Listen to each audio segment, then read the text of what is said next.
시청자 여러분 안녕하십니까? 대한민국이 잘 보이는 곳으로 모셔다 드리는 신통방통 정치한배입니다.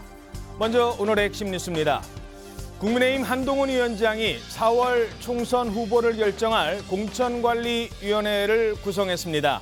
친윤계 인사로 꼽히는 이철규 의원이 합류하면서 논란이 일자 한동훈 위원장, 당을 이끄는 건 자신이라고 일축했습니다. 정은하 기자입니다. 한동훈 비대위원장이 낮 12시쯤 경남 양산 통도사를 방문합니다. 통도사에서 열리는 신년 법회에 참석하는 건데 대한불교조계종 지도자들을 만나 조언 등을 구할 예정입니다. 한 비대위원장의 종교단체 방문은 취임 이후 세 번째입니다. 앞서 한 위원장은 지난달 29일 서울 명동 성당을 방문했고 지난 9일엔 충북 단양 구인사를 방문한 바 있습니다. 함께 통도사 법회에 참석하는 민주당 홍익표 원내대표는 평산마을에 있는 문재인 전 대통령을 예방할 예정입니다. 앞서 한 위원장은 공천관리위원회 위원을 발표했습니다. 절반은 70년대생이고 법조인 출신도 절반에 달했습니다. 외부 인사는 정영환 공관위원장 등 모두 7명입니다. 공관위원 가운데 친윤계 핵심으로 꼽히는 이철규 의원도 포함돼 윤심 개입 논란도 일었는데 한 비대위원장은 본인이 당을 이끄는 만큼 그런 우려는 기우라고 반박했습니다. 지금 당을 이끌고 있는 것은 접니다. 이기는 공천, 설득력 있는 공천, 공정한 공천을 할 것이라는 말씀을 드립니다. 정 공관위원장도 공정한 공천을 강조했습니다. TV조선 정은하입니다. 전국을 순회 중인 한동훈 위원장의 행보를 두고 이런 평가가 나오고 있습니다. 조선일보 8면입니다. 보름 만에 강남 파락군 벗고 팔도 사나이로 변신. 이렇게 제목을 뽑았는데요. 지난 2일 대전과 대구를 시작으로 광주, 청주, 수원, 원주, 그리고 경남 부산까지 제주를 제외한 거의 전국을 돌았습니다. 가는 곳마다 부모의 고향, 좌천당했던 지역, 또 정치적 결심을 한 곳 등 그 지역과의 인연을 내세우고 있습니다. 저렇게 셀카 찍어달라고 하면 서슴없이 같이 셀카를 찍어주기도 합니다. 여권 일각에서는 이런 모습을 두고 한 위원장이 갖고 있던 이른바 강남 파락군의 이미지도 해소해 나가고 있다라는 분석이 나오고 있습니다. 패션도 화제가 되고 있고 가는 곳마다 수백 명의 지지자들이 몰리고 있습니다. 하지만 일각에서는 한동훈 컨벤션 효과가 진정한 효과를 거두려면 결국은 민생정책 그리고 현안에 대한 국민과의 거리 좁히기 이런 게 뒤따라야 한다는 분석도 있습니다. 지금부터 자세히 살펴보겠습니다. 자, 먼저 눈에 띄는 건 한동훈식 화법입니다. 화법. 여의도에 있을 때 장관으로 여의도에 출석했을 때는 이렇게 했었죠. 절대 밀리지 않는다. 이것은 반드시 구속할 정도로 중대한 사안이었기 때문에 구속영장 청구한 거고 증거가 충분했습니다. 뭐가 문제죠? 넘어갑시다. 아니, 넘어갈 문제는 아니고요. 저는 그 잘못 드린 말씀이라고 다시 한번 짚고 말씀은 여기는 대정부 질문하는 자리지 답변하는 자리이기도 하죠. 자리는 아닙니다. 내가 이자를 묻는 게 아니고 채자를 묻는데 왜 이자로 답을 해요? 의원님 여기 소리 지르는 데가 아니지 않습니까? 물론입니다. 말씀하세요. 예. 장관의 대답이 하도 기가 막혀서 하는 얘기예요. 말씀하십시오. 내가 소리 질렀습니까 그동안? 자주 지르셨죠. 그러니까 본인이 그동안 했던 발언이라든지 태도에 대해서 사과할 생각이 전혀 없습니까? 제가 위원님한테 그런 얘기 들을 상황은 아닌 것 같습니다. 자, 이렇게 따박따박 절대 밀리지 않고 공격적인 화법을 구사했던 한동훈 장관이었습니다. 그런데 여의도가 아닌 곳에서는 이렇게 얘기합니다. 두루뭉실? 아니죠. 좀 더 구체적으로 얘기합니다. 그건 여의도 문법이라기보다는 여의도 사투리 아닌가요? 저는 나머지 5천만이 쓰는 언어를 쓰겠습니다. 지난 11월 17일에 바로 여기 대구에 왔었습니다. 점심에 남문시장의 납작 만두집에서, 오후에 수성 스마일 센터 앞에서 공대구역에서 대구 시민들과 저는 대화했습니다. 이곳 대구는 저의 정치적 출생지 같은 곳입니다. 이곳 청주의 피동 성당에서 성안나 유치원을 다녔고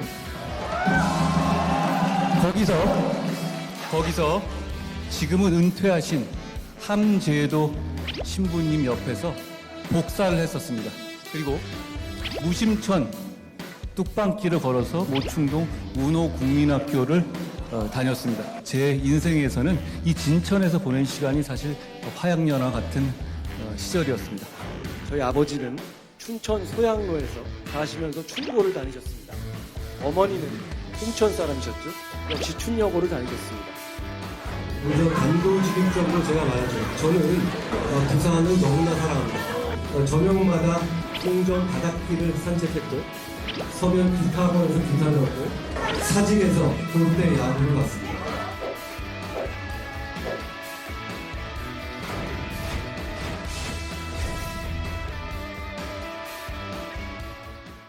네, 악마는 디테일에 있다 이런 말이 있죠. 뭐 디테일하게 말하면 악마가 있다 이런 의미가 아니라 그만큼 작은 곳까지 섬세하게 파고드는 게 더 효과적이고 더 결정적이라는 말입니다. 보통 정치인들은 지역에 가면 저는 뭐 충청의 사위, 어디의 아들 뭐 이런 식으로만 얘기했지 구체적으로 인연을 강조하지 못해요. 왜냐? 구체적인 기억들이나 이런 게 많지 않으니까. 근데 한동훈식 화법에는 특징이 눈에 띈다고요? 네, 특유의 이제 자신과의 경험을 바탕으로 이 지역에 대한 아주 디테일한 이해까지도 알고 있다 이런 취지로 말을 하고 그런 것들을 이제 관객들에게 어필하는 모습을 볼 수가 있었는데요. 그 대구는 저의 정치적 출생지 같은 곳이다 이렇게 얘기를 했고 충북에서는 청주 성안나 유치원을 다녔다 이런 말을 했습니다. 어느 유치원까지 나와요. 예, 이제. 유치원 이름까지 직접 거론을 한 거죠. 그리고 또 무심천 뚝방길을 걸어서 등교했다 이렇게 개천 이름까지 얘기를 하니까 예. 그 군중들 사이에서 환호하는 목소리가 나오기도 했었다고 그러니까 합니다. 청주 사람들은 무심천 뚝방길 하면 다 아는 거예요. 예, 또 뭐 강원도에서는 아버지가 춘고, 어머니가 춘여고를 나왔다 이렇게 얘기를 했다는데 그 춘천 고등학교 또 춘천 여자고등학교 이런 거를 지역에서 유명 이제 학교에 대해서는 이렇게 줄여 부르는 게 특색이라고 합니다. 뭐 대구에서도 경북대를 경대라 부르고 강릉고가 강고고 지역에서는 이렇게 불리는데 그런 지역민들의 화법을 한동훈 장관이 직접 거론하면서 구체적인 자신과 이 지역과의 관계를 강조하다 보니까 예. 지역민들로부터는 환호를 받는 일이 많았다고 합니다. 그렇군요. 자, 뭐 충북 무심천 뚝방길 글로 학교 다녔어요. 그러니 그 길로 학교 다니던 사람들은 기억을 공유하는 겁니다. 아버지 춘고 나오셨어요. 엄마 춘여고 나오셨고. 춘고, 춘여고는 강원도민들은 우리끼리는 할 수 있는 얘기예요. 자, 그리고 뭐 다녔던 기타 학원까지 이렇게 얘기를 하고 있습니다. 디테일한 이 부분 어떻게 분석하십니까? 저게 바로 그 정치권에서 얘기하는 동질성 부각 전략입니다. 너와 내가 함께라는 것, 그다음에 당신과 내가 함께 무엇을 공유하고 있고 그것을 가지고 있다는 것을 확인시켜주면은 동질성을 느끼게 됩니다. 그러면은 그 느낌에 대한 배가가 단순히 내가 너를 알고 있다는 것과는 완전히 다른 느낌이겠죠. 그렇죠. 우리가 누구를 얘기할 때도 혹시 그 집에 아들이 3명이죠와 몇남 몇녀시죠. 그다음에 어느 학교를 다니죠까지 얘기한다 그러면 그 듣는 사람이 감동을 받지 않습니까? 아, 이 사람이 나에게 대단히 관심을 갖고 있구나. 이런 측면에서의 그 디테일 전략은 굉장히 정치적으로 유효한 겁니다. 그런데 지금 전국을 다니면서 본인과 조금이라도 인연이 있었던 곳에 대해서 아주 디테일하게 뭐 상호라든가 지명이라든가 호칭까지 끄집어내고 그다음에 심지어 줄임말까지 사용하는 저 전략은 제가 보기에 이제 여의도 문법에 너무 그러니까 여의도 사투리 정도가 아니라 여의도 문법을 한동훈식화시켰다고 저는 생각이 돼요. 그래서 이런 화법들이 앞으로 이제 계속 다른 지역을 다니면서도 나오겠지만 이게 이제 지금은 관심을 끄는데 이게 이제 2달, 3달 이어지다 보면은 조금 식상해지지 않겠습니까? 그렇죠. 네. 그때는 좀 새로운 말하자면은 이렇게 나열식보다도 조금 더 구체적인 스토리와 기억들을 끄집어내는 그런 디테일 전략도 한번 고민해 볼 것이 아닌가 한번 주문을 드립니다. 그렇죠. 무심천 뚝방길을 지금 얘기했다면 지금은 그 무심천 뚝방길을 다니고 있는 사람들이 뭘 필요로 하는지를 얘기해 줘야 될 때도 온다는 겁니다. 자, 그리고 또 하나는요. 쏟아지는 사진 요청입니다. 그런데 요즘에는요. 옛날에는 찍자고 하면 네 하고 이 정도 해줬는데 지금은 그게 아니에요. 휴대전화 갖고 오세요. 하고서는 이렇게 찍습니다. 함께 보시죠.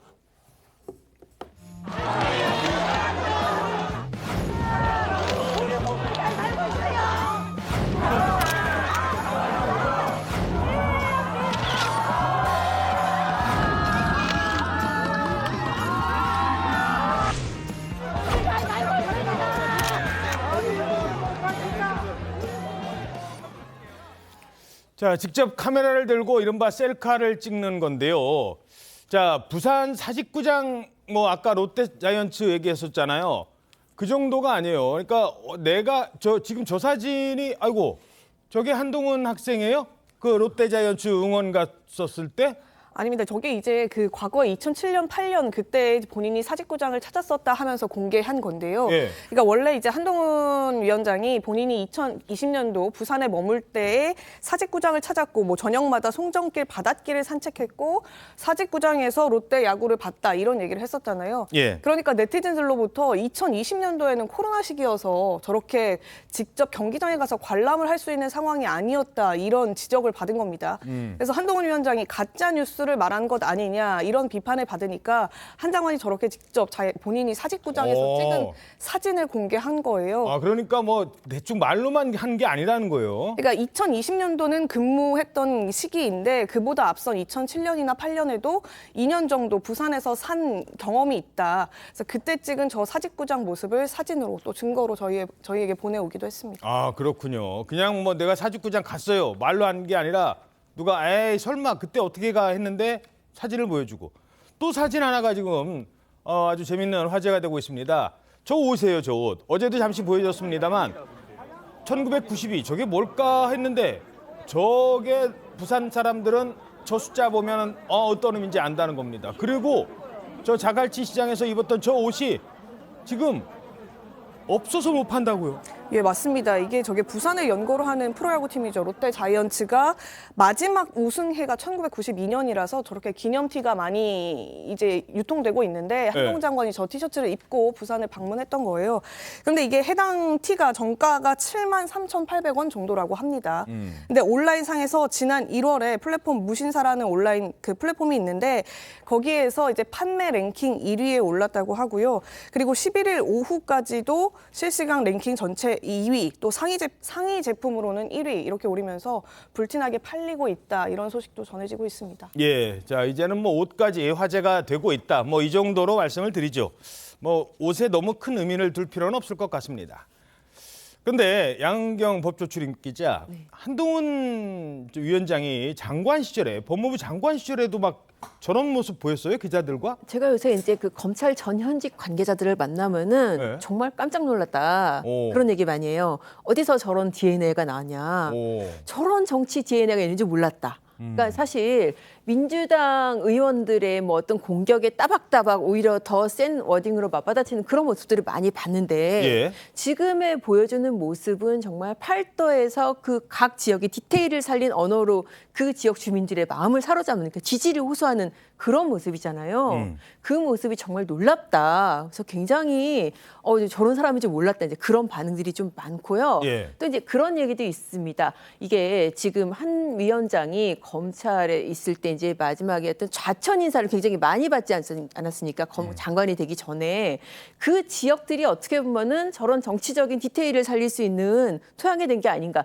예를 들어서 진천 같은 경우 화양연화 같은 곳이라죠. 예. 거기 법무연수원이 있고 연수원 연구위원으로 자천이 됐었거든요. 그랬었죠. 부산 같은 경우에도 부산고검 차장으로 또 자천 생활을 했었고 또 그 지역은 안 나오는지 모르겠는데 일산 같은 경우에도 사법연수원 부원장으로 또 자천 생활을 했었어요. 예. 그때 당시 그렇게 자천 발령 인사를 냈던 사람이 이제 추미애 전 장관. 그래서 어떻게 보면은 추미애 전 장관이 이제 뭐 그 윤석열 대통령이 어떤 뭐 정치적 어떤 체급을 키워줬다. 예. 그런 얘기 나오는데 윤 대통령에 이어서 뭐 한 위원장의 체급도 키워준 게 아니냐 이제 그런 얘기들도 하고 합니다. 예, 자 저렇게 이제 옛날 사진까지 나오고 있습니다. 정치라는 게 이성으로만 하는 분야가 아니지 않습니까? 감성에 호소하는 분야에 대해서는 지금까지 상당히 성공적이다 이렇게 볼 수 있다는 건데, 자 이 현상 어떻게 보십니까?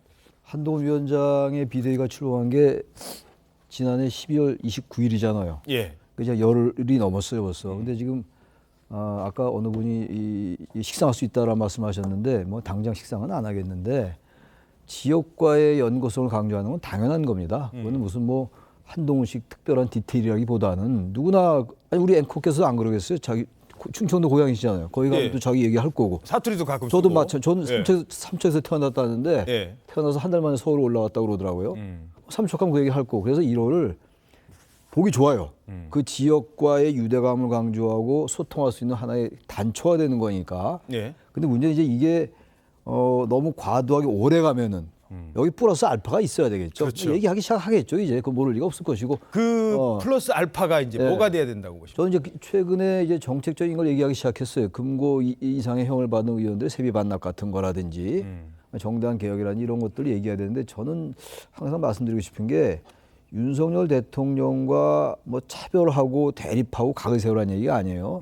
흔히 말하는 이제 수직적 당정관 얘기를 많이 했잖아요. 그걸 고쳐야 된다 얘기했는데 근데 적어도 이제 특검법에 대해서는 총선용 악법이라고 이미 얘기했습니다. 비대위원장 되기 전에도. 예. 뭔가 기존의 현재 여건이 민주당도 마찬가지긴 합니다만 지지율이 대단히 정체돼 있잖아요. 지금 중도층 무당층이 상당히 많은 걸로 상당한데 어쨌든 기존의 여건이 국민들로부터 기존의 역대 정권보다 임기 초기임에도 불구하고 지지 못 받은 것에 대해서 다른 걸 보여줬네요. 다름, 디퍼런스. 막연하게 뭐 각을 세워라, 뭐 대립해라 이게 아니고 뭔가 나는 다르다. 그동안의 여건의 실정이나 비판을 받은 점이 많이 있잖아요. 중도층으로부터도 그렇고 그런 것들이 하나하나 지적해 나가고 반성하는 것과 그게 플러스 알파가 될 수 있다. 그러면서 민생 정책. 그러면 저런 부분들이 아주 이제 시너지가 되는 것인데 저렇게 해서 상징 이미지 정치만 간다면 그건 한계가 있을 것이다. 아마 그렇게 하지 않겠죠. 생각이 있다면. 예. 알겠습니다. 자, 그럼 정책 관련 행보도 짚어보겠습니다. 어제 부산에서 첫 현장 회의를 열었습니다. 최근 헬기 이송으로 논란이 된 민주당 이재명 대표. 그런데 직접 비난하진 않겠습니다라고 얘기를 합니다. 이렇게 대신 얘기했습니다. 응급 의료 체계와 긴급 의료 체계에서의 특혜라든가 그리고 여러 가지의 구멍들이라든가 이런 부분들도 국민들이 많이 보시고 분노하는 것 같아요. 저희는 이것으로 이재명 대표나 민주당을 비난하진 않고 앞으로 더 나은 체계를 갖추기 위한 정책을 만드는 데 집중하겠습니다. 이재명 대표의 일성이 터집니다. 병상에서 맨 처음 일성, 현근 퇴근요. 부울경 동료 시민 여러분들은 대한민국 최고 수준의 권역 외상센터를 보유한 부산대병원에 충분히 자부심을 가지셔도 됩니다. 자, 첫 현장 회의였습니다. 부산에서 열었습니다. 이재명 대표와의 차별성을 강조한 것 같습니다. 어떻게 보십니까? 저 말이 바로 이재명 대표가 퇴원한 지 하루 만에 꺼내놓은 말 아니겠습니까? 저걸 저는 이제 그 이재명 대표가 퇴원했기 때문에 이번 총선은 한동훈과 이재명의 대결이라는 그 프레이밍을 다시 부각하는 전 전략이라고 봅니다. 그래서 저 전략은 대단히 유효할 수 있는 게 사실 지금 부산 시민들이 굉장히 좀 말하자면 그 분노하는 심정들이 있을 겁니다. 왜냐하면 사실 부산대가 대한민국에서 최고의 외과 의상센터입니다. 사실 45명의 의료진과 12개 과가 있고 보건복지부로부터 4년 연속 A등급을 받은 우리나라 최고의 기관입니다. 그런데 정청래 의원의 그 한마디, 잘하는 병원으로 갔어요라는 그 한마디에 졸지에 열등 지역으로 변해버렸습니다. 그러니까 얼마나 사실은 황당하고 분하겠습니까? 그리고 더더군다나 이재명 대표는 지역화폐 같은 이야기를 꺼냄으로써 늘 지역 얘기를 하는데 결정적인 시기가 오니까 나는 서울로 간다라는 그 아주 이중성을 들여보내준 그런 상황인데 그렇다고 이재명 대표를 직격해버리면은 우리나라가 또 그런 게 정서가 있잖아요. 아프거나 뭐 말하자면 지금 치료를 받고 있는 사람을 얘기하면은 그렇죠. 마치 이제 그 동정열이 좀 있기 때문에 그거는 피해가되 우리는 이렇습니다라는 차별성도 보이고 그다음에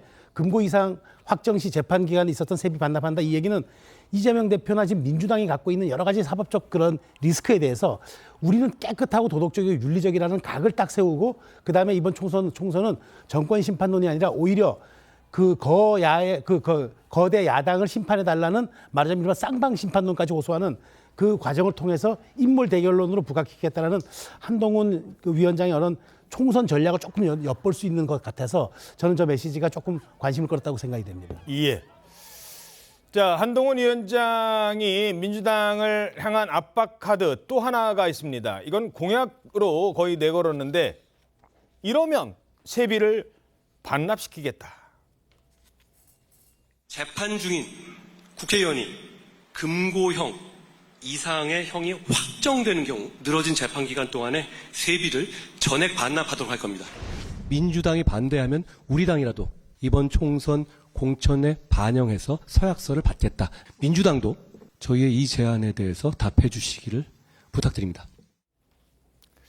자, 세비 반납 이걸 계속 띄우는 배경 어디에 있을까요? 일단 저 말에서 누구라고 지칭은 안 했습니다. 그런데 일단은 이제 저희도 많이 보도를 했지만은 민주당의 재판을 받고 있는 많은 의원들이 있습니다. 그러면서 그 재판이 늘어져서 사실상 임기를 다 채우게 된 사람들이 지금 많거든요. 당장에 지금 뭐 황운하 의원 같은 경우에도 이제 1심에서 징역 3년 실형을 받았는데 법정 구속은 안 됐지만은 그렇죠. 이 재판하는데 1심에만 지금 3년 10개월이 걸렸습니다. 임기 다 채웠어요, 벌써. 임기 다 채우고 뭐 사실 다시 출마하겠다고 이제 그렇게 나오고 있고 윤미향 의원 같은 경우에도 지금 이제 금고 이상이기 때문에 이게 의원직 상실형인데 아직 대법원에 가서 확정이 안 됐기 때문에 또 마찬가지로 지금 임기 다 거의 채우게 된 상황이고 이런 사람들이 있지만은 아마도 지금 한 위원장이 가장 염두에 두고 있는 사람은 이재명 대표가 아닐까. 왜냐하면은 지금 받고 있는 재판만 해도 대장동 백현동 묵긴 재판 하나 있고요. 그리고 위증교사 따로 재판하기로 한 거 그렇죠. 있고 선거법 재판이 있는데 사실 선거법 재판만 해도 이게 벌금 100만 원 이상이 확정되면 의원직 상실되고 그동안 그 선거 비용 보전받은 대선 비용도 토해내야 되거든요. 예. 근데 이 재판이 2022년 9월에 기소가 됐는데 아직까지 1심이 안 끝나고 있어요. 선거법 재판은 6개월 내에 1심이 나와야 되는데 지금 1년 반이 지금 훨씬 넘어가는 그런 상황이 되다 보니까 그런 상황들을 의식을 해서 이렇게 재판이 늘어져서 결과적으로 임기를 채우게 되더라도 나중에라도 금고 이상이 확정이 되면은 세비를 토해내게 하겠다. 그래서 재판의 실효성을 확보하겠다. 그런 얘기를 한 것이 아닌가 이제 그렇게 풀이됩니다. 예. 자, 이 부분은 어떻게 분석하십니까? 당연히 저렇게 해야 돼요. 저 부분은요. 이재명 대표를 겨냥했는지 그건 모르겠어요. 근데 의원들 너무한 거죠. 황운하 의원도 그랬고 최강욱 전 의원은 이제 의원직 상실했죠. 예. 3년이 넘었어요. 임기도 아까 채워졌다 그러셨잖아요. 예. 국민들이 어떻게 보겠어요? 도대체 국회의원들의 특권이라는 게 불체포 특권, 면책 특권만이 특권이 아니고 그런 게 다 특권입니다. 지난번에 이재명 대표 영장 기각될 때도 유창훈 판사라는 분이 제1야당 대표로서 뭐 그런 얘기를 했잖아요. 예. 그래서 저는 그래서 국회의원의 특권을 우리 국민들이 사법부도 은연중에 인정하는 게 아닌가. 특히 재판부가 말이죠. 물론 재판부의 사정이 있을 겁니다. 예. 판사의 숫자가 이제 적다라든지 다른 재판이 많아서 그렇게 하겠습니다만 대법원까지 가려면 시간이 또 걸려요. 이재명 대표의 경우는 1심 이게 총선 전에 위증교사 의혹이라든지 허위사실 유포에 가는 건 판결이 나올 수 있다고 생각했었는데 이제 피습 사건이 있었단 말이에요. 그래서 더 연기될 것 같고 또 설령 총선 후에 1심이 나온다 하더라도 대법원까지 한참 가지 않겠어요. 대선 끝나고 나올 수 있다고요. 그럼 국민들은 그 사실의 유무죄를 모른 채 투표에 임하는 겁니다. 예. 여기에서 사법부도 사법부 나름대로 재판부 나름대로의 사정이 있겠습니다만 저 부분은 어떻게든 입법부와 사법부가 이제 서로 협의를 해가지고 의원들의 재판이 너무 길어져요. 사실상 뭐 잠재적인 혐의자가 국민의 대표라고 있는 거거든요. 물론 무죄 추정의 원칙이 있으니까 뭐 그건 당연하다고 볼 수 있을지 모르죠. 법리적으로는. 그럼에도 불구하고 저 말은 뭐 특별히 야당 정치를 의식해서가 아니라 전 저렇게 반드시 해야 된다고 생각합니다. 저 부분은. 예, 알겠습니다. 자, 총선 채비도 서두르고 있습니다. 총선에 나설 후보를 정할 이 공천관리위원회 공관위 인선도 발표가 됐어요. 예, 맞습니다. 어제 발표가 됐는데요. 모두 공관위원 10명인데 일단 눈에 띄는 사람은 당 인재영입위원장이자 친윤 의원으로 알려진 이철규 의원이 포함된 점입니다. 당연직 보통 당직을 맡고 있는 의원들이 합류를 하는데 인재영입위원장도 해당 사항이 있느냐 이런 얘기를 가지고 말들이 많았었거든요. 그런데 이제 합류를 결국에는 하게 되고요. 그 밖에도 장동혁 사무총장과 이종성 의원이 합류를 했습니다. 외부 인사로는 주로 법률가가 많았는데요. 문혜영 법무법인 세종 변호사와 또 박근혜 정부에서 청와대 공직기강 비서관을 지냈던 유일준 변호사도 포함이 됐습니다. 그 밖에 의대 교수와 세계 한인지식재산 전문가협회 회장, 유엔 아동기금 한국위원회 이사 이런 분들이 포함을 됐는데 대체적으로 1970년대생이 절반 이상을 차지해서요. 평균 연령이 55.6세로 알려졌습니다. 그렇군요. 자, 그런데 이 중에서 말씀드린 것처럼 친윤계로 알려진 이철규 의원이 포함이 되면서 혹시라도 공천 과정에 윤심이 작동되는 것 아니냐 이런 지적이 나오고 있습니다. 이러자 한동훈 위원장은 이렇게 반박했습니다. 이철규 위원장이 친윤계 핵심으로 평가를 받아서 좀 윤심이 작용했다는 게 아니에요. 그건 아닙니다. 이공천 지금 당을 이끌고 있는 것은 저입니다. 그런 지적 많이 해주십시오. 저는 이 당에 아는 사람이 없습니다. 그리고 당 외에 있는 사람을 아는 사람이라고 밀어줄 정도로 그렇게 멜랑콜릭한 사람도 아닙니다. 제가 이기는 공천, 설득력 있는 공천, 공정한 공천을 할 것이라는 말씀을 드립니다. 입장 바꿔 생각해 보십시오. 제가 왜 안 그러겠습니까? 자, 당을 이끄는 건 나다라면서 이번 총선에 윤심은 선을 긋겠다라고 했는데 이 부분 어떻게 분석하세요? 그렇습니다. 지금 공관위원들 면면을 보면 외부에서 영입한 분들은 주로 이제 법률가나 이제 전문적 영역에 있는 분들이고 지금 당에서 참여한 분들은 사무총장은 원래 당연직입니다. 그러니까 그건 빼더라도 이제 문제가 그러면 이철규 의원이 왜 여기 왔느냐인데 직전 사무총장 아닙니까? 게다가 인재영입위원장을 지금 함께 역임하고 있어요. 그러면 사람들이 저 강호의 인재들을 다 모으고 여기에 공천에 반영하는 과정들은 거기에 실질적으로 관여하거나 또 지금 집행할 수 있는 능력 있는 사람들이 바로 투입이 돼야 되는 그런 측면으로 본다 그러면은 저는 오히려 좀 한동훈 위원장의 발언은 이기는 공천을 하겠다는 핵심은 경쟁력 있는 공천을 하겠다는 뜻으로 들려요. 그래서 최근에 지금 그 당의 싱크탱크인 여의도 연구원의 원장을 조선일보 출신 여론조사 전문 기자를 두지 않았습니까? 예. 저는 이건 데이터 공천을 하겠다는 뜻으로 봐요. 그러니까 아하. 철저하게 지역에 대해서 맞춤형 인재를 놓고 그다음에 여론조사를 돌리고 그다음에 거기에다 상대 후보까지 넣고 다시 그렇게 보고해서 맞춤형 공천을 해가지고 반드시 이기는 공천을 하겠다. 그게 바로 경쟁력이고 그게 공정한 공천이고 그래야 우리가 일당이 되어서 마치 이제 윤석열 정부 제2기 정부를 끌고 갈 수 있다라는 그런 이제 자신감을 전 드러낸 거라 봐요. 그래서 윤심은 없다. 우리가 만약 여기서 진다 그러면은 우리가 과연 존재하겠느냐. 그러니까 이 기자 보고 얘기한 게 입장 바꿔 놓고 생각해봐라. 그럼 내가 지는 공천하겠냐, 경쟁이 없는 공천하겠냐, 공정하지 않는 공천하겠냐. 그 얘기를 하는 거예요. 그래서 지금 이제까지 말하자면은 한동훈 위원장이 비대위원장으로서 여러 가지 지금 당직 배분이랑 하는 걸 봤을 때 굉장히 공천에서 최소한 전문성과 그 다음에 경쟁력 있는 인사를 갖춰놓고 이번 총선에 임하겠다라는 의지를 아주 강하게 드러낸 저는 워딩이라고 봅니다. 예. 아, 최근에 그 여의도 연구원장 싱크탱크의 그 홍영림 기자라고 조선일보에서 여론조사 전문 기자를 영입을 했거든요. 왜 그런가 했더니 아마 지금 말씀하신 것처럼 철저하게 여론조사하고 그 여론조사에서 숫자에 입각해서 공천하겠다, 근거를 만들어 놓겠다 뭐 이런 얘기인 것 같은데 자, 문제는 윤심 작용에 그 얘기가 나올 법한 것들이 있어요. 예를 들어서 검사 출신이 또 몇 명이 공천이 되느냐 이런 건 이제 어느 정도 이제 정성적인 그런 분석도 좀 해야 될 텐데 어떻게 보세요? 언론이 얘기하는 게 이철규 의원하고 유일진 변호사를 얘기를 하더라고요. 윤심 작용할 수 있는 그런 하나의 디딤돌이 될 수 있다라고 얘기하는데 저는 윤심이 작용할 수 있다고 생각해요. 윤 대통령이 지금 임기가 2년도 채 안 됐잖아요. 물론 대통령이 공천에 개입하지 말아야 되는 것이고 당무에 당연히 개입하지 말아야 되는 것입니다만 이철규 의원의 어떤 정치적인 위상이라든지 그런 거를 볼 때 그냥 들어갔겠어요? 어느 정도 한동훈 위원장과 대통령실과의 교감 같은 게 있지 않겠습니까? 솔직히 뭐 어떨지 모르겠습니다만. 예. 저는 그래서 윤심이라는 게 어떤 정도로 작용할지 모르겠습니다만 지금 앵커께서 말씀하신 것처럼 이제 봐야 될 것 같아요. 공천의 첫 단출제 열어봐야지 그 판단을 할 수 있을 것 같은데 검사 출신이라든지 이른바 언론이 지적하는 그 이제 대통령실 참모들의 그 양지 출마 같은 거 이런 것들이 논란이 될 수 있습니다. 또 친윤과 비윤 간의 이제 그런 대결 구도도 여전히 존재하는 것이고 전 그래서 이철규 의원이 공관위원 들어간 건 좀 유심히 볼 필요가 있다. 막연하게 뭐 이기는 공천한다. 이건 당연히 그렇게 얘기하는 것이고 예. 누구는 뭐 이기는 공천은 하기 싫어서 그렇게 옥새 파동나고 그랬습니까? 그래서 당장은 좀 지켜봐야 될 것 같긴 한데 이철규 의원이 공관위원으로 한 거 이 부분 좀 우리가 유심히 살펴볼 필요가 있고 여전히 역시 한동훈 위원장과 대통령과의 전 이 관계 직할 체제라고 봐요. 예. 그렇다고 무조건 여기도 출장소가 돼 있다는 얘기는 아니고 그래서 그 부분은 그렇게 낙관적으로만 볼 일은 아니다라고 생각합니다. 예. 뭐 또 지역별로도 살펴봐야 될 것 같습니다. 수도권은 당장 정말 이기는 사람이 가지 않으면 지금 거의 다 수도권을 잃은 상태에서 지금 어떻게든 만회를 해야 되는 입장이기 때문에 근데 또 TK와 PK로 가면 얘기가 또 달라질 수 있거든요. 이런 데에 이른바 윤심이 작용할 만한 사람이 보이는지 이 부분에 대한 언론의 어떤 시각, 감시도 있을 것 같습니다. 자, 그중에서 한 사람이 눈에 띄는 사람이 있어요. 여러분 그 우리나라 휴대전화의 그 신화, 애니콜 신화 뭐 이런 거 아시죠? 옛날에요.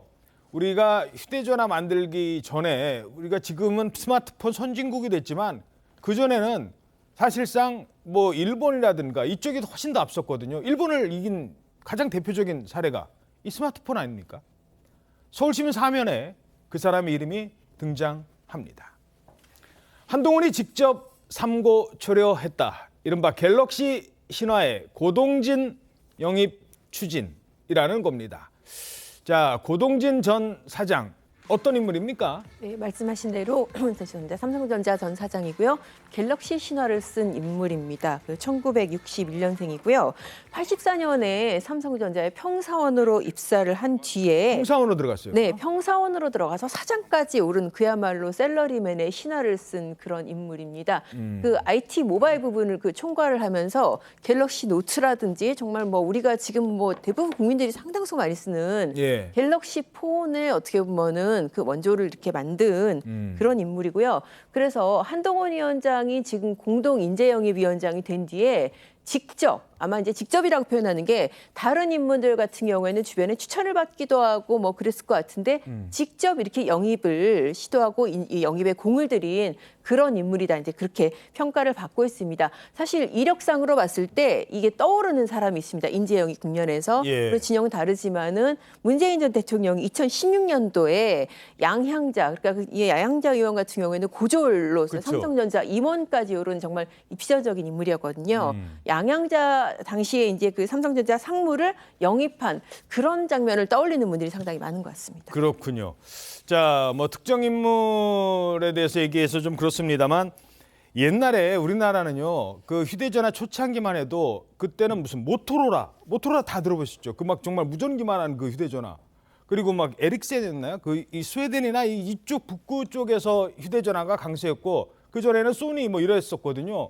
근데 그걸 다 넘어선 게 스마트폰 시장에 애플 다음에 한국, 이제는 뭐 애플을 뛰어넘고 뭐 하웨이도 쫓아옵니다만 그런 신화를 만들었다는 겁니다.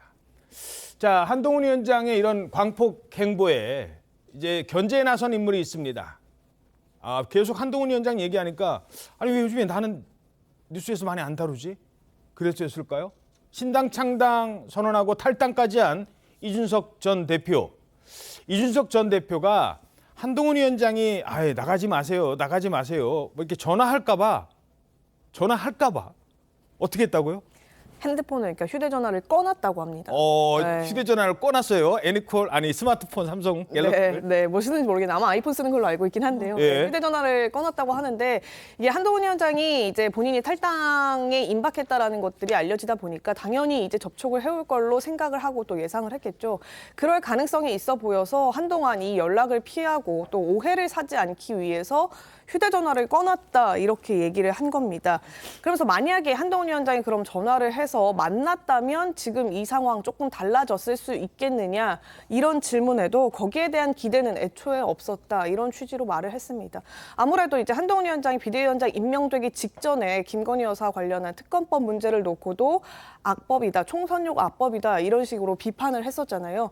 그런 부분들을 볼 때 국민들이 기대하는 것은 특검 받겠다 이런 취지의 전격적인 입장 선회인데 그 부분을 따라가지 못한 점이 결국에는 나의 탈당을 막을 수 없었을 것이다 이런 취지로 얘기하기도 했습니다.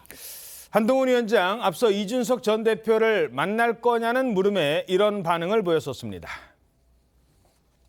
다양한 생각을 가진 많은 분들을 진영과 상관없이 만나고 경청할 겁니다. 지금 단계에서 어떤 특정한 분들을 전제로 해가지고 어떤 계획을 갖고 있지는 않습니다.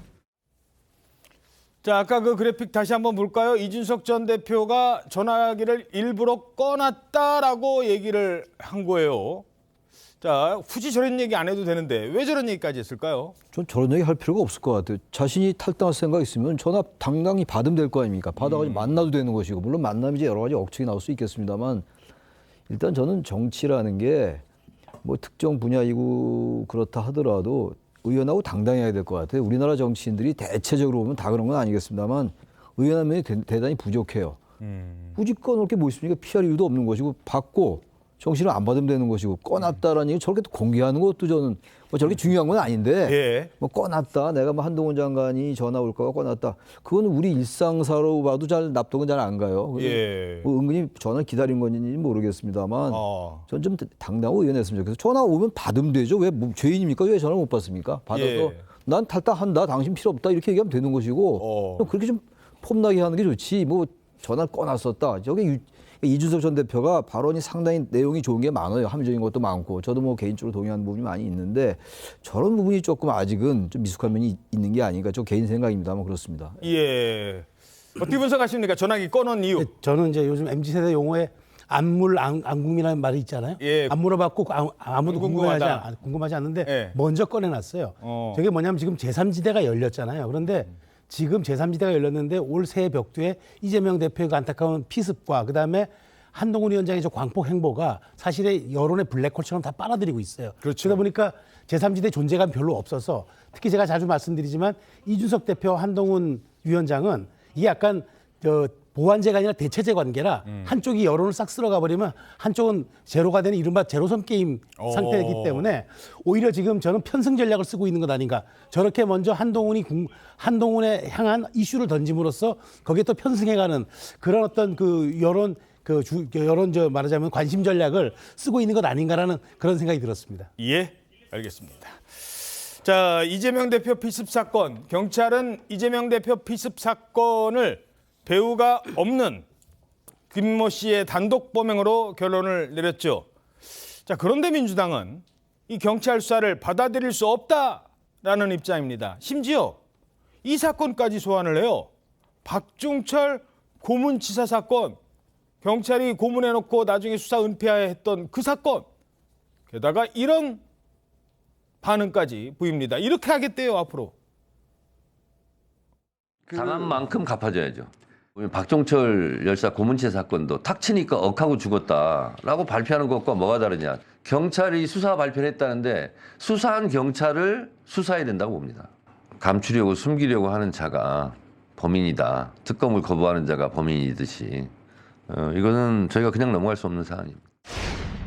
이번 테러 사건의 본질은 검찰 권력과 사법 제도에 의해 정적인 야당 대표 제거를 실패하자 직접 폭력이 자행되었다는 것입니다. 이 모든 사태의 책임은 윤석열 대통령과 한동훈 위원장이 져야 할 것입니다. 자, 그동안 이제 태어나기 전까지는 말을 아끼다가 당한 만큼 갚아주겠답니다. 대체 뭘 갚겠다는 건지. 그리고 또 하나는 한동훈 책임이고 윤석열 대통령 책임이다까지 등장을 해요. 자, 처음에는 말 조심합시다. 민주당도 그랬거든요. 이거 괜히 말 조심합시다. 이 원내대표까지 나서서. 근데 지금은 어떤 주장이 나오고 있는 겁니까? 사실상 이 이재명 대표 피습 사건을 정치 테러다 그리고 살인 미수범이다 이렇게 표현을 하면서 강하게 공세를 하고 있거든요. 특히나 이제 피의자 신상이 공개되지 않고 당정 여부도 공개하지 않은 데 이어서 피의자가 썼다고 알려지고 있는 변명문 8쪽짜리도 공개하지 않기로 수사당국이 사실상 결론을 내리게 되면서 수사당국이 이걸 조직적으로 은폐하려고 하는 시도 아니냐 이런 식의 공세를 지금 민주당이 계속 주장을 하고 있는 겁니다. 그래서 더 이상 이제 투명한 수사를 이뤄내지 못한다면 민주당 자체적으로 특검이나 국정조사를 진행시킬 수도 있다 이런 얘기를 직접 홍인표 원내대표가 하기도 했는데요. 그 이재명 대표 피습 사건을 둘러싸고 현장에 있었던 민주당 당직자 또 관계자들이 주장을 여러 가지 내놨습니다. 이를테면 이재명 대표가 구급차에 실려갈 때 응급처치에 만연을 기해야 하는데 어딘가로부터 계속 전화를 받고 이 상황에 대해서 보고하는 모습을 보였다. 응급처치는 제대로 안 해주고? 네, 계속 어디다 전화를 받으면서 보고하느라 정신이 없었다. 그래서 오히려 주변에 있는 당직자들이 응급처치에 좀 집중해달라고 소리를 지르는 상황도 있었다. 이를테면 또 헬기를 타러 갔는데 헬기 타는 과정에서도 경찰 정보관들이 대거 와서 막 사진을 찍고 어디에 전화를 하면서 보고하고 이재명 대표가 피해자의 모습을 적나라하게 담기는 사진을 찍어서 어디다 보내고 이런 모습들이 있었다라고 이제 주장을 하는 겁니다. 근데 그 자리는 워낙 이제 소수가 있었고 이 사실이 어느 정도까지 진위 여부가 파악된 건지에 대해서는 아직까지는 알 수 없는 건데 자칫 이게 음모론으로 번질 가능성, 민주당이 여당 공세하는 도구로 활용될 가능성도 지금 경계해야 된다 이런 목소리까지도 나오고 있습니다. 최창일 교수님, 바로 질문드리죠. 경찰 수사도 못 믿겠다. 이건 어떻게 보십니까? 지금 저 정청래 의원의 발언이라든지 김성주 의원의 발언은 너무 신중하지 못합니다. 특히 이제 검찰 권력과 사법제도에 의해서 야당 대표 제거를 시도했었는데 검찰과 사법제도가 그게 안 되니까 폭력이 자행됐다. 그러면 이게 애매해요, 이 문장이. 바로 이렇기 때문에 그럼 이 주체가 검찰 권력과 사법제도가 폭력을 자행했다라는 건지 그건 아니겠습니다만 문장 자체가 대단히 애매하다고요. 이런 발언을 이렇게 현역 의원이 이렇게 정책위 수석 부의장이 하면 안 되는 것이고 정청래 의원도 박종철 열사의 탁 치니까 억하고 죽었다 1987년도 민주화 때 이게 1월 달에 이게 민주화의 큰 단초를 열었던 사건인데 고문치사 사건이잖아요. 이 부분과 지금 현재 이재명 대표 피습 사건을 어떻게 이렇게 논리를 비약할 수 있는지 모르겠어요. 그러니까요. 박종철 사건과 이번 사건이 같은 사건인가? 제가 아무리 객관적으로 보려 해도 이 발언은 대단히 과했습니다. 그리고 이런 식의 발언들이 지금 총선 앞두고 가뜩이나 예민한 양대 정당들, 모든 정당들입니다만 이런 정쟁을 더 부추길 수 있습니다. 이건 민주당이 바로 그래서 오늘날의 분열을 초래한 거라는 생각도 들어요. 이 부분들은 저는 국민의힘이 또 이 부분에 대해서 사과를 요구하면 또 정쟁화 될지 모르니까 사과 요구하는 거야 중요하지 않다 하더라도 민주당이 이러한 그야말로 여의도 문법을 좀 고칠 때가 됐어요. 예. 근거를 가지고 얘기하든가 그래야죠. 이게 무슨 박종철 여사 사건하고 연관이 됩니까? 자, 게다가 이 부산대병원에서 서울대병원으로 헬기 이송한 것과 관련해서 지금 의사들이 화가 나 있지 않습니까? 이런 얘기 그렇습니다만 일반 식당에서도요. 우리 집에 찾아온 손님이 음식 주문 다 시켜놓고 뭐 드실래요? 물까지 갖다 드렸어요. 근데 보더니 여기 텔레비에 나온 그 집 아닌가 봐. 가자. 그러면 식당 주인도 화가 나거든요. 근데 지금 의사들이 프로텍터라고 수술 준비 다 하고 있었답니다. 그런데 지금 떠났잖아요. 지금 그 부분에 대한 얘기인데 야권 인사가 이런 발언을 했다고 합니다. 화면 보시죠. 부산대 의료진이 이 대표나 민주당에 반하는 의료 행위를 진행해서 비극적 상황이 일어났다면 그때는 감당할 수 없었을 것이다. 이게 무슨 얘기예요? 민주당에 반하는 의료행위, 이 대표에 반하는 의료행위, 의료진이 글쎄요. 그러니까 이거는 더 이상 언급할 가치는 없는 것 같고 이렇게 질문드리죠. 왜 저런 얘기를 계속할까요? 어떤 의도에서 저런 얘기를 하는 걸까요? 지금 보니까 부산의 민주당에 대한 이 민심 위반이 심상치가 않아요. 그래서 제가 보니까 지금 이런 상태를 덮기 위해서 무언가 전략을 꺼내놔야 되는데 부산 지역 민심을 유무하기 위해서 제가 보니까 이 사안 자체를 좀 희석하고 물을 타야 되겠다는 생각을 한 것 같아요. 그래서 이재명 대표에 대한 이런 부분들이 마치 공권력이 뭔가 개입하거나 혹은 뒤에서 조종했던 그런 뉘앙스를 지금 최 교수님 말씀하신 것처럼 주어도 없이 풍기고 그다음에 말하자면은 혹시 부산을 못 믿겠다라는 뜻을 아주 애둘러 표현한 게 저게 더 후폭풍이 생기니까 이제 해방 전국에서 김부 선생의 테러와 몽양 영훈 선생의 테러까지 가져오면서 이제 이 대표를 마치 영웅화시켜내는 이런 지금 물타기로 가는 것 같은데 제가 보기에 두 가지 다 이거는 적절치 않습니다.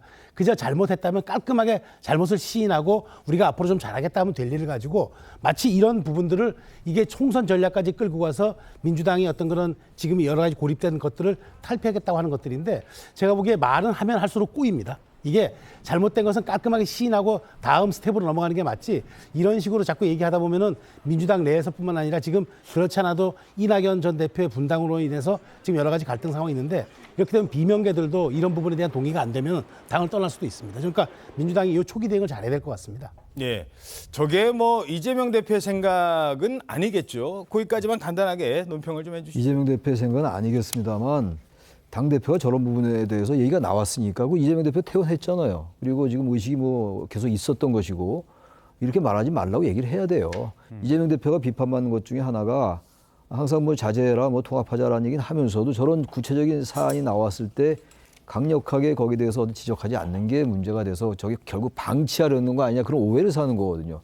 당대표로서 저런 걸 정리했어야 됩니다. 그래 약간 다른 얘기는 합니다만 이낙연 전 대표의 탈당 이따 얘기가 나오겠습니다. 그 부분도 좀 사실 거의 방치한 느낌이 좀 들거든요. 예. 그런 점이 좀 아쉬워 보인다는 겁니다. 알겠습니다. 자, 한편 민주당 내부에선 연일 공천을 둘러싼 잡음이 끊이질 않고 있습니다. 특히 친명 중에서도 핵심 친명으로 꼽히는 현근택 민주연구원 부원장, 현근택 변호사의 성희롱 논란 후폭풍이 계속 이어지고 있는데요. 그런데 이번엔 징계를 하지 말아달라. 아니 그게 징계감이에요. 라는 탄원서까지 등장을 합니다. 탄원서요? 예, 이게 농담으로 건넨 말 아니겠느냐 이러면서 탄원서를 작성해서 돌렸다 이런 게 지금 온라인을 통해서 알려지고 있는 건데요.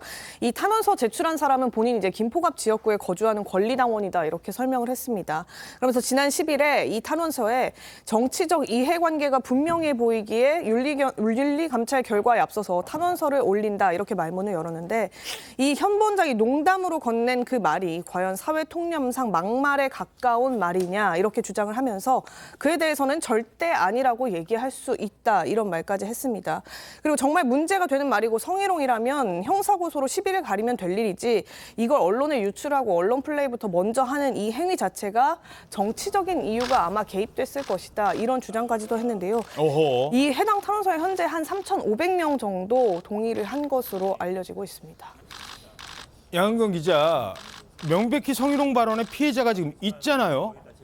근데 이게 에이 농담인데 아니 그리고 자꾸 이걸 문제 삼어 이거 정치적 배경이 있는 거 아니야?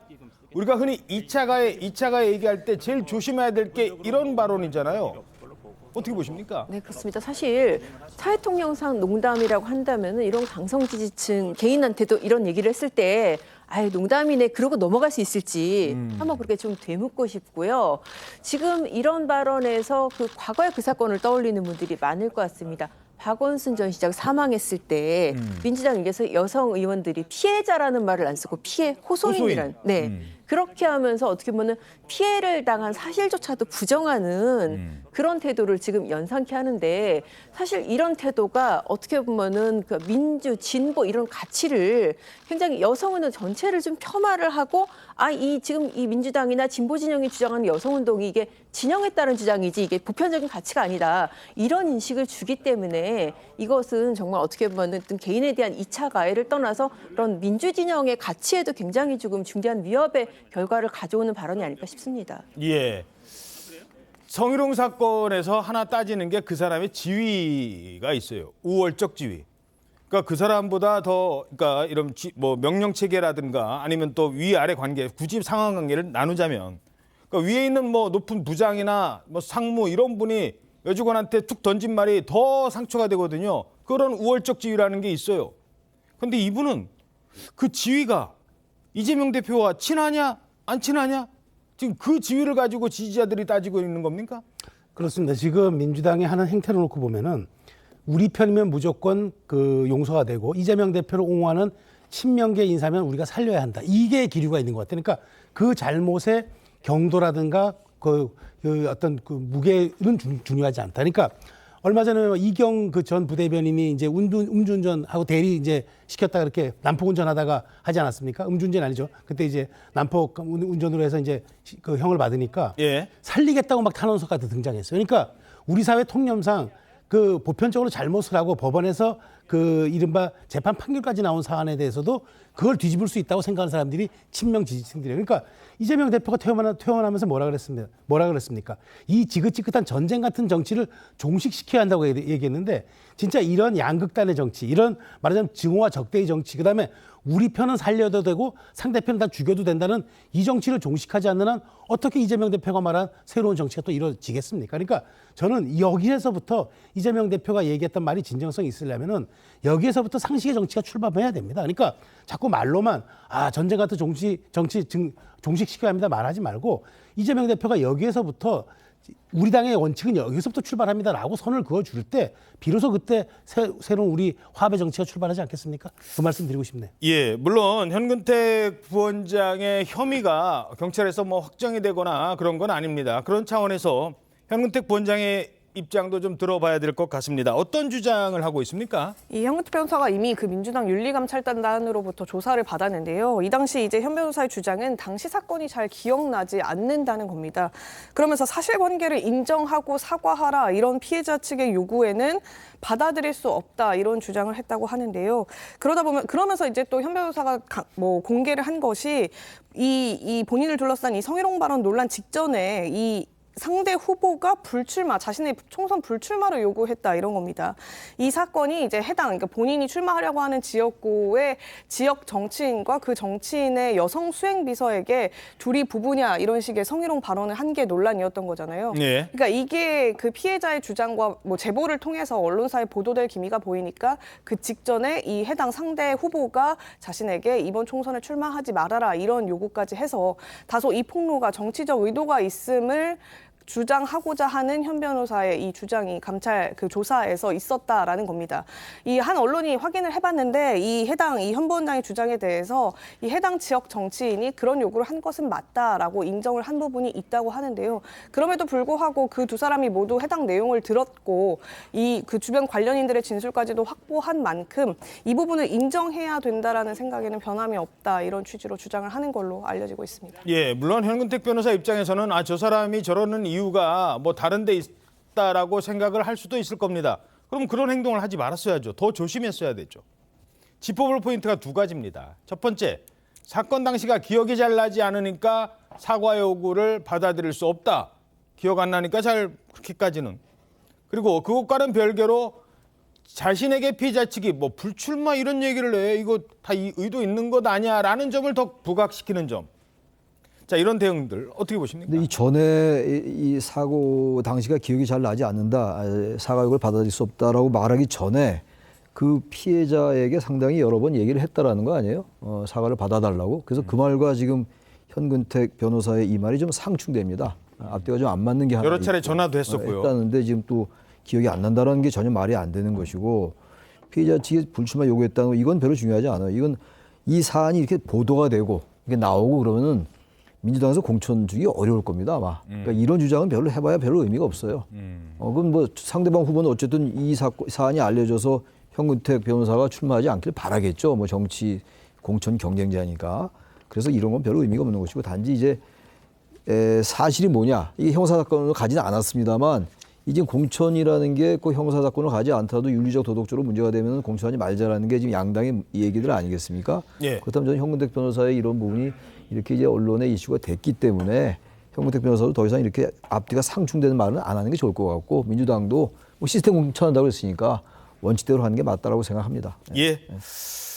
자, 이런 상황에서 공천 자격 심사를 그동안 쭉 했죠. 통과했던 사람들 명단이 발표가 됐는데 이 사람도 이번에 출마할 수 있다는 거야? 라는 얘기가 민주당 내부에서 논란이 되고 있습니다. 자, 총선 출마를 할 수 있는 그런 사람 중에는 글쎄요라는 의문이 드는 사람도 있다는 겁니다. 화면 보시죠. 청탁수사든 함명수사든 명백히 존재하지 않는 내용들이고, 또 경찰은 지극히 정상적인 수사를 진행했을 뿐인데 이러한 그 피고 측의 정당한 항변을 법원이 무슨 이유로 받아들여지지 않았는지 이 부분을 이해하기 어렵습니다. 그 돈봉투 소리는 들어보셨습니까? 악질적인 증거 조작인데요. 들어봤는데 네. 인위적으로 녹음 파일을 가공을 했더라고요. 잡음 소리 들리는 거를 돈봉투 소리다 이렇게 조작을 했던데 내가 재판 관계 과정에서 예. 분명하게 공개하겠습니다. 그러니까 그 돈봉 소리가 그냥 이 소리가 나는 거예요? 칙칙 소리밖에 없는 거죠. 물론 유죄와 무죄는 대법원 확정 판결이 날 때까지는 누구도 단정할 수는 없습니다. 하지만 어떻게 될지 모르는 상황에 있는 사람을 우리 당 후보로 여러분 뽑아주십시오라고 한다는 건 다른 문제일 수 있습니다. 또 선거를 할 수도 있는 문제고, 또 어떻게 될지 모르는 불안한 상황이 지속되니까요. 동아일보 5면 보시겠습니다. 재판 중인 이재명, 노웅래, 심지어 1심에서 실형까지 선고받은 황운하까지 출마 적격 판정 받았다. 자, 뭐 법조 출입하시고 아까도 이 얘기 잠깐 하셨으니까 지금 이 상황, 특히 노웅래 의원 뭐 불체포 특권 포기한다고 했었던 문제 나올 때마다 제일 먼저 거론됐던 의원이고, 황운하 의원은 뭐 아까 얘기한 것처럼 이 사건 때문에 지난번 총선에서도 논란이 됐었는데 그게 4년을 끌었어요. 그리고 이제 1심 났습니다. 그런데 다음에 또 나간다.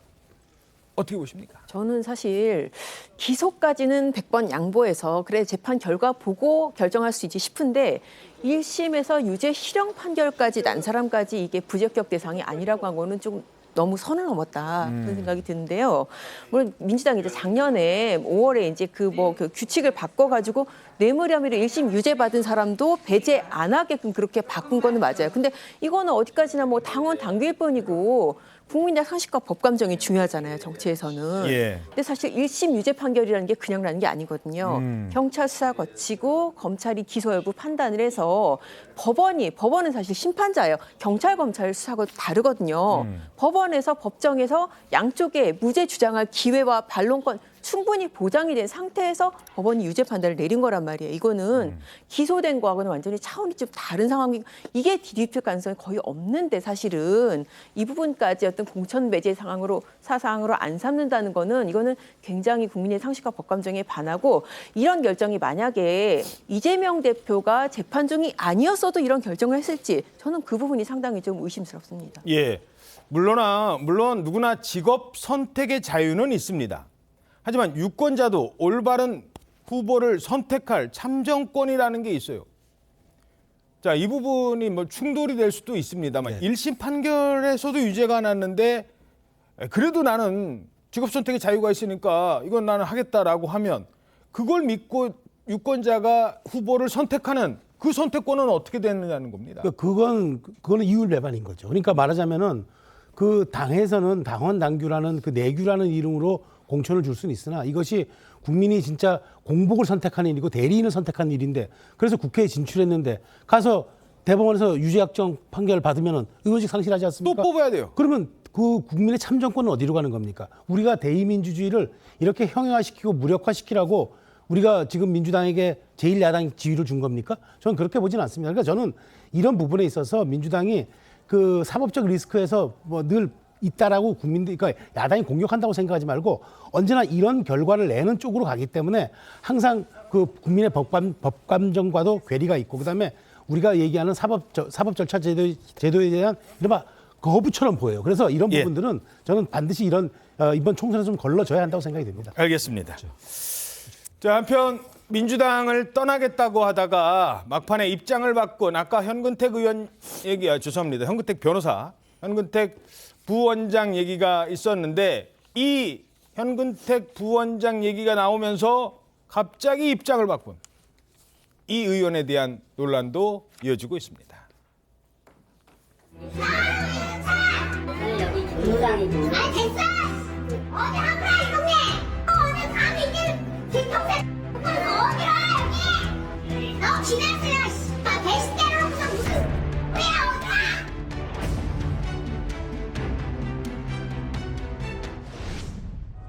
뭐 보고 있어?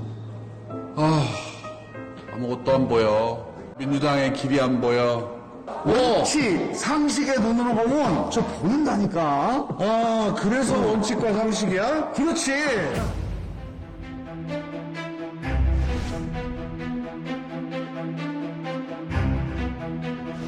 근데 저희가 이제 네 명이 같이 그동안 해왔던 그런 과정에 비춰보면 저희도 당혹스럽고 상당히 정말 안타깝습니다.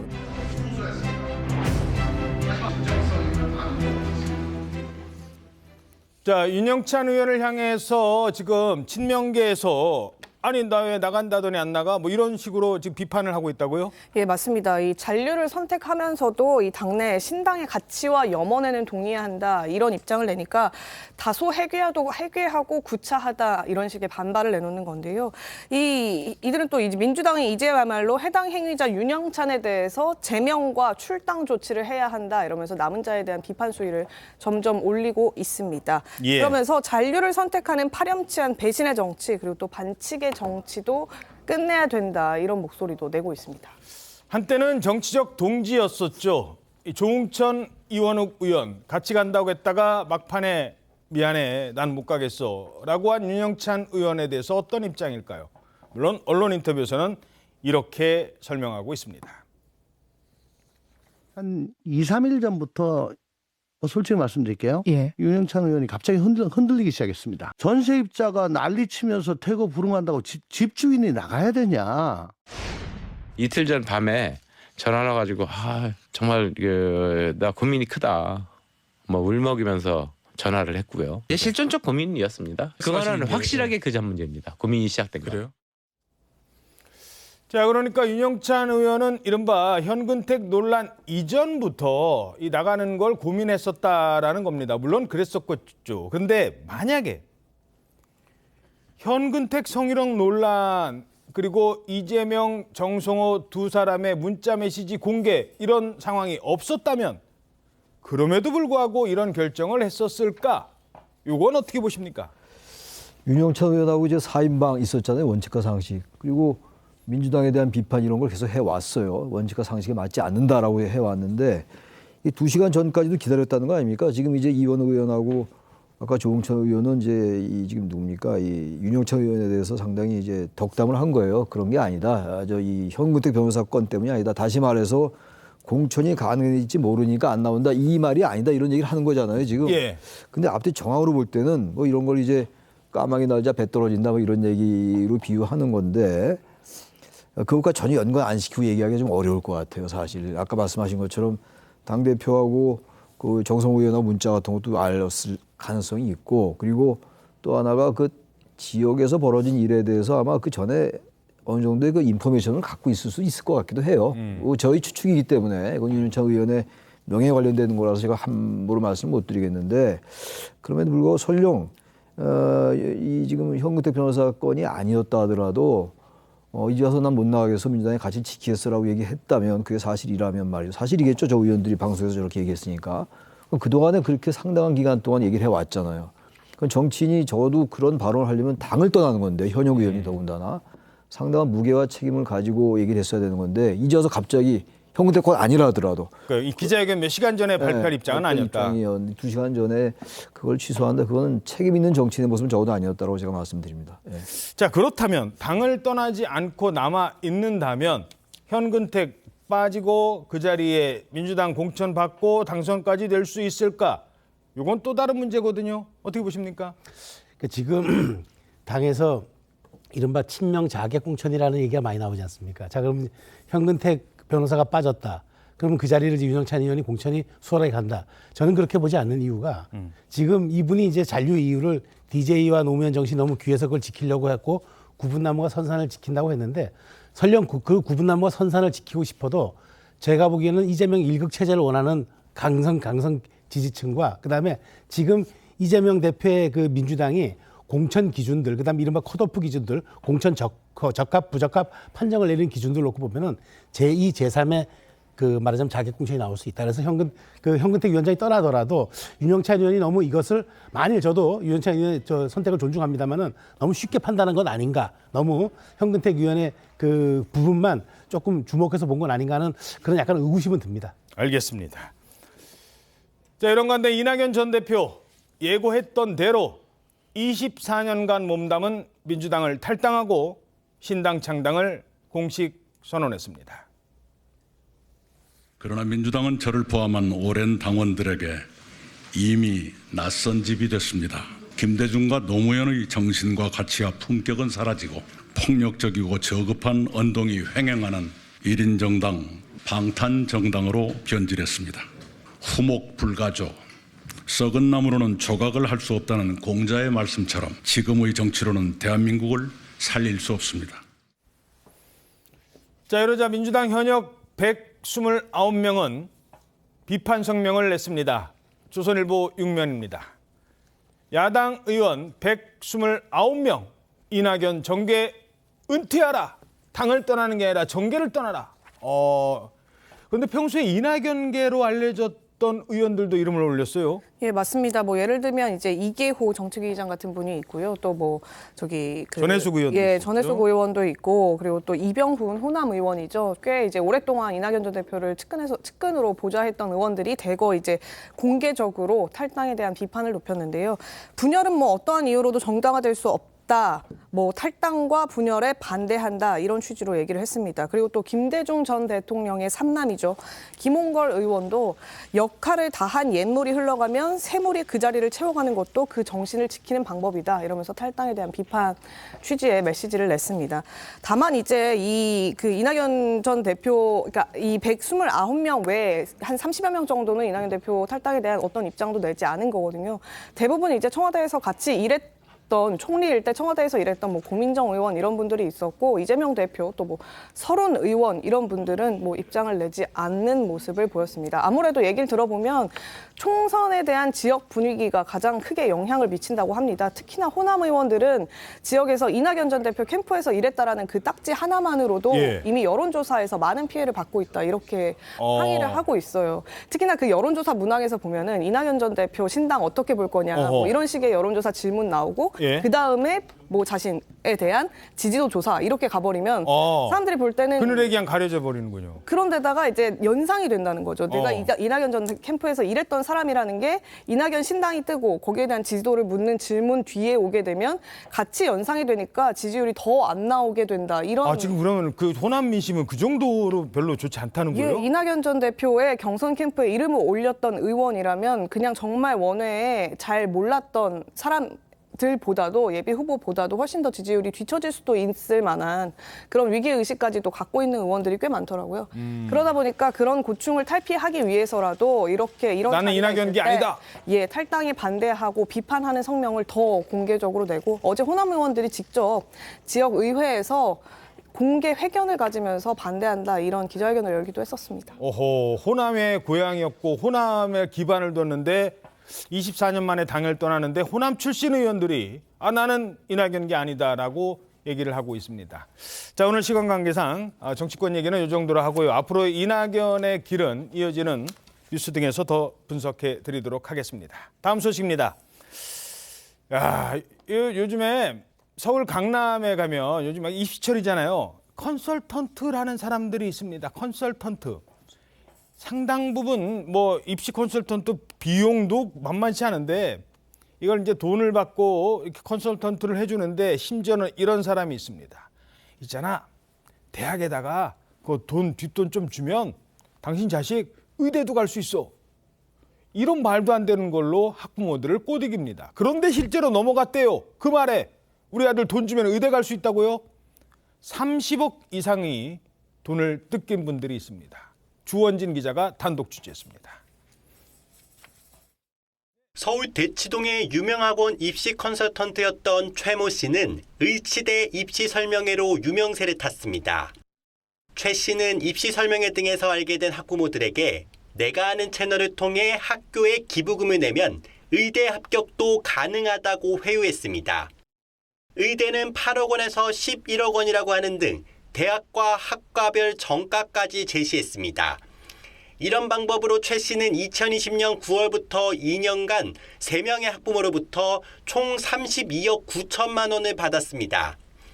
의대 입학을 원하는 2명의 학부모에게 17억 5천만 원과 12억 원씩, 서울 사립대 정치외교학과는 3억 4천만 원을 뜯어냈습니다.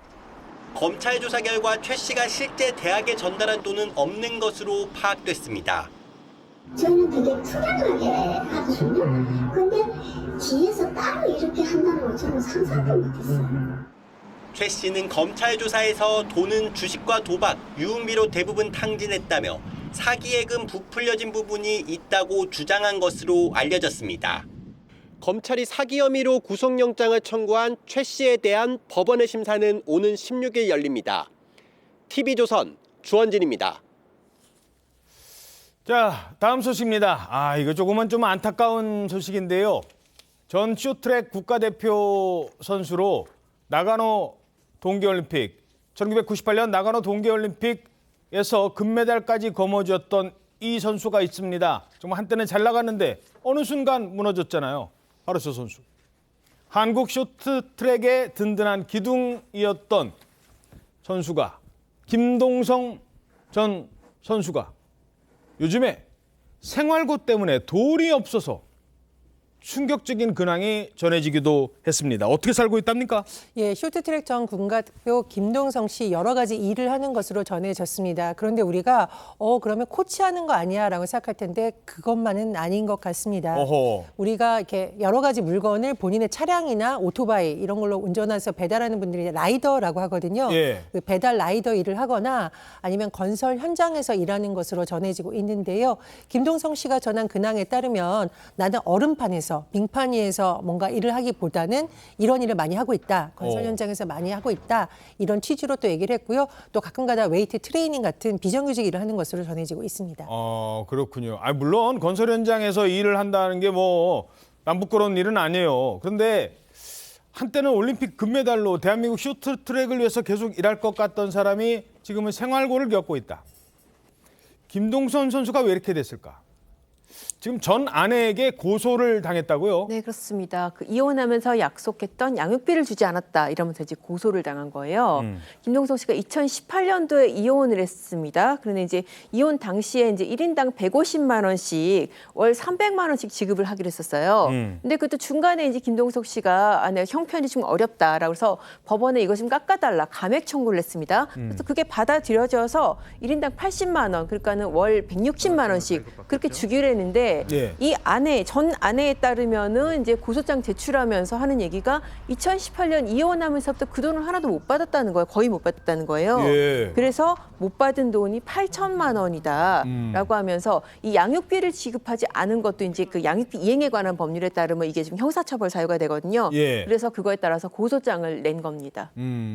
자, 그런데 또 지금 재혼을 해서 다시 이제 김동성 씨는 새 가정을 꾸리고 있어요. 현재 아내도 이러자 입장을 냈어요. 예, 현재 아내 임민정 씨가 여성신문과의 인터뷰에서 신경을 털어놨는데요.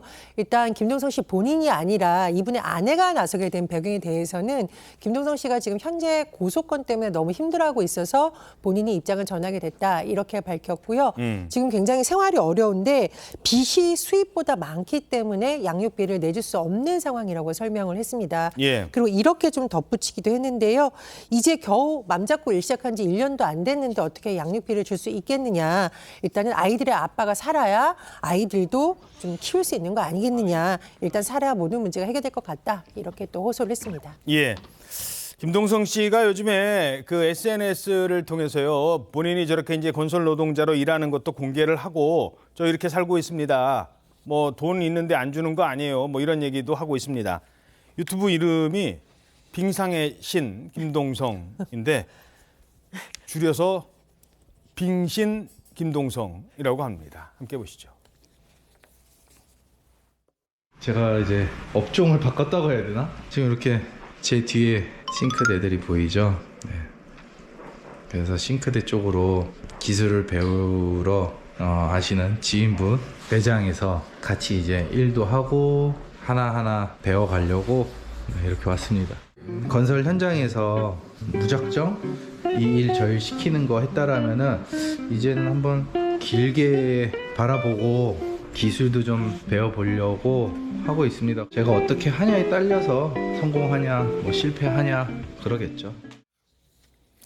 자, 새로운 도전, 어떤 도전하고 있는 거예요? 일단 화물차를 운전하기 위해서 운전면허 1종을 따고 있다. 이렇게도 밝혔고요. 아까 이제 운전하는 장면 저기 그렇죠. 나왔네요. 지금 화면에서 보시듯이 기술을 배우고 있다는 겁니다. 싱크대 설치하는 일을 배우고 있다고 하는데 건설 현장에도 왜 일용직 노동자들도 있지만 전문 기술을 갖춰서 장기간 일하는 분들이 있잖아요. 아마 그런 일을 찾을 수 있다라는 희망하에서 이렇게 싱크대 설치 일을 배우고 있는 것으로 해석이 됩니다. 예. 자, 다음 소식입니다. 드디어 내일이군요. 아시아 축구 최강을 가리는 카타르 도하 아시안 게임이 개막을 합니다. 우리나라 국가대표팀 64년 만에, 우리가 다른 건 참 잘하는데 이상하게 아시안 게임이랑은 인연이 없어요. 아시안컵. 사실 한국 축구가 국제 무대에서 화려한 성적을 이미 거둔 바는 있습니다. 대한민국. 바로 나오네. 그렇습니다. 네, 2002년 한일 월드컵 4강 신화를 기점으로 사실 국제대회에서 많은 좋은 성적을 거뒀죠. 2012년 런던 올림픽 동메달을 따기도 했습니다. 그런데 유독 아시안컵에서는 좀 아쉽다. 일각에서는 왜 여기만 나가면 종이 호랑이가 돼라는 말이 나왔는데 그 이유는 1959년, 1960년에 우승을 했습니다만 다시에는 참가국이 4개밖에 안 됐기 때문에 국제무대에서 좋은 성적을 거뒀다라고 하기에는 조금 아쉬운 부분이 있고요. 예. 이후에도 준우승, 3위 이렇게 4차례를 기록해서 우승으로 가는 길목에서 발목을 잡혔다는 평가를 받았습니다. 이번에야말로 64년 만에 종이 호랑이가 아니라 진짜 아시안 호랑이의 면목을 보여줄 수 있을지 주목이 됩니다. 예, 클린스만호의 새로운 소식 기대해 보겠습니다. 축구 뭐 하면 또 전해드리겠습니다. 역대 대통령, 우리나라 초대 대통령 중에서 평가를 엇갈리게 받는 여러 대통령 중에서 초대 대통령 이승만 전 대통령도 그런 분 가운데 하나입니다. 최근 이승만 대통령 기념관을 건립하자 독립운동가로 재조명해야 된다, 뭐 이런 평가까지 나오고 있는데 최근에 이 영화가 등장을 했습니다. 양은경 기자, 저게 어떤 영화예요? 네, 바로 이제 그 김덕영 감독이 만든 다큐멘터리 영화입니다. 건국 전쟁이라는 영화인데요. 예. 이 영화가 이제 3년 동안 뭐 비교적 저예산 영화였습니다. 2억 원의 제작비를 들여서 만든 영화라고 합니다. 분량은 100분 가량이고요. 사실 그동안 이제 이승만 전 대통령이 독재자다, 그리고 이제 분단의 책임자다, 이런 뭐 역사적 평가가 일각에서 많이 좀 존재하지 않았습니까? 그 부분에 대해서 그게 아니다. 우리나라의 독립과 건국에 몸을 바쳤다라고 재평가하는 차원의 그런 그 다큐멘터리라고 보시면 되고요. 특히 어떤 자유민주주의의 수호자, 그리고 이 지금 감독이 주목한 부분 중에 하나가 농지 개혁이에요. 예. 당시 이제 그런 농지가 지지주들한테 집중되고 그로 인해서 소작농의 삶들이 어려워지고 그런 사회적인 병폐가 심했는데 지지주들의 반대를 극복하고 이 농지 개혁을 이뤄냈다. 그리고 어떤 독립운동이라든지 교육활동 이런 부분에도 주목을 해서 이승만 전 대통령을 재평가하는 그런 차원의 다큐멘터리 영화라고 보시면 되겠습니다. 근데 저 장면, 저도 이승만 관련된 영상을 꽤 많이 봤는데 저 카퍼레이드인가요? 저 장면은 뉴욕에서 촬영된 것 같다고 하는데 뭐예요? 저도 처음 보네요. 예, 1954년 8월 24일 미국을 국빈 방문 중이던 이승만 전 대통령, 당시에는 대통령이었죠. 뉴욕 맨하튼 영웅의 거리에서 카퍼레이드를 하는 모습입니다. 그런데 사실 사진은 저렇게 이제 우리가 볼 수 있는 상황이었는데 중요한 것은 동영상이 그동안 공개되지 않았고 예. 존재 여부도 확실하지 않았거든요. 근데 이 김덕영 감독이 지난해 6월 이 미국 곳곳을 뒤지다가 워싱턴 국립문서 기록관리청에서 이것을 발굴해서 이번 영화를 통해서 본격적으로 공개를 한다라는 겁니다. 예. 이승만 대통령이 영상에서 태극기와 성조기가 꽂힌 오픈카에 탑승해서 이렇게 손도 흔들고 모자도 벗고 인사하는 모습이 담겼다고 하는데요. 오는 2월 1일 또 영화가 개봉되면 많은 분들이 이 동영상을 생생하게 볼 수 있을 것으로 예상이 됩니다. 예, 알겠습니다. 자, 다음 소식입니다. 한파로 얼어붙은 몸과 마음을 녹여주는 이 아이들 소식입니다. 야, 드디어 바로 판다 푸바오의 쌍둥이 동생들, 판다 루이바오 그리고 후이바오. 지난해 7월 태어난 쌍둥이 판다들 요즘 이 정도로 많이 컸다고 합니다.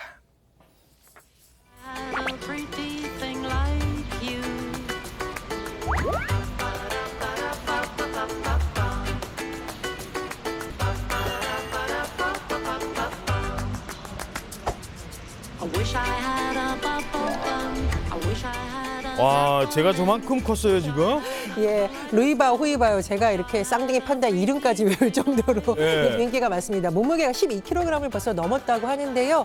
처음에는 이 방사장에 조금 낯설어하는 모습이었는데 지금 완전히 적응된 걸로 보이죠. 예. 엄마 아이바오가 대나무를 먹고 있으면 이 쌍둥이들이 여기저기 기어오르기도 하고 장난도 친다. 또 이 강철원 사육사도 같이 유명 인물이 됐거든요. 그렇죠. 이 쌍둥이들을 잘 돌보고 계신 분이 직접 이렇게 판다들이 잘 적응하고 있습니다라고 근황을 전하기도 했습니다.